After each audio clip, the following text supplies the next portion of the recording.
কাকদ্বীপের বীরেন্দ্র বিদ্যানিকেতনের সেই যে video viral হয়েছিল, যেখানে দেখা যাচ্ছিল যে স্কুল চলাকালীন স্কুলের ভারপ্রাপ্ত প্রধান শিক্ষককে রীতিমতো ঘাড় ধাক্কা দিচ্ছে স্কুল পরিচালন কমিটির সভাপতি এবং পঞ্চায়েত সদস্য, তৃণমূলের পঞ্চায়েত সদস্য ত্রিদীপ বাড়ি।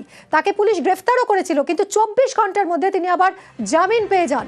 পুলিশের বিরুদ্ধে লঘু ধারা দেওয়ার অভিযোগ, আর এবার সেই প্রধান শিক্ষক দ্বারস্থ হয়েছেন হাইকোর্টের।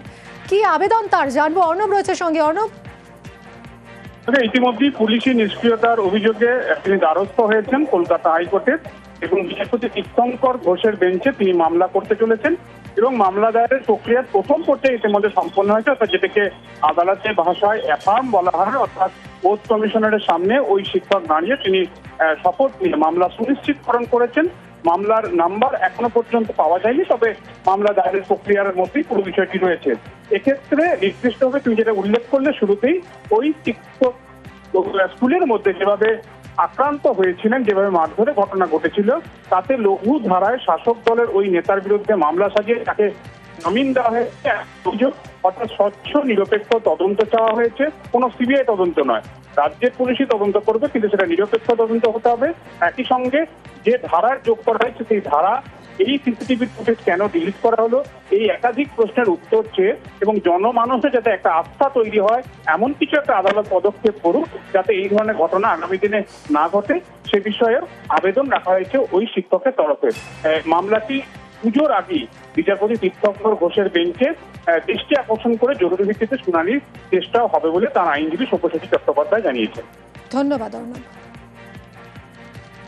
আমার আজকে 32 বছরের সম্মান ভুলুণ্ঠিত করেছে যিনি, অ্যাটেম্প টু মারার, আমাকে একদম যে কোনো মারাও যেতে পারতাম হেড ইঞ্জুরি হয়ে এবং পড়ে গিয়ে কিংবা প্রেসারে হার্ট অ্যাটাক হয়ে।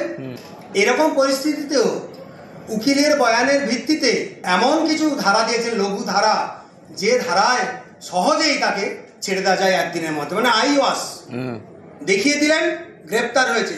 কিসে করে নিয়ে আসছেন যাকে গ্রেপ্তার করেছেন? সসম মানে বাইকে চাপিয়ে ঢুকলেন দৌড়ে, যেন মনে হলো আত্মীয় বাড়ি ঢুকছেন। তারপর দিন দেখা গেল কি রিলিজড হয়ে গেলেন।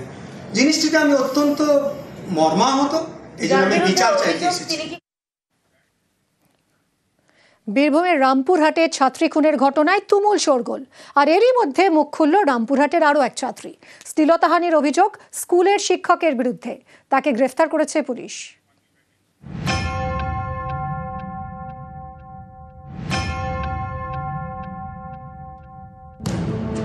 ক্লাস 7-এর ছাত্রীকে নির্যাতন করে টুকরো টুকরো করে তার দেহ ফেলে দেওয়া হয় খালে। এই ঘটনায় ছাত্রীর স্কুলের শিক্ষককে গ্রেপ্তার করেছে পুলিশ। বীরভূমের রামপুরহাটের এই নৃশংস ঘটনা ঘিরে জোর শোরগোল। এরই মাঝে এবার মুখ খুলল রামপুরহাটেরই আরেক স্কুল ছাত্রী। তারও অভিযোগ স্কুলেরই শিক্ষকের বিরুদ্ধে।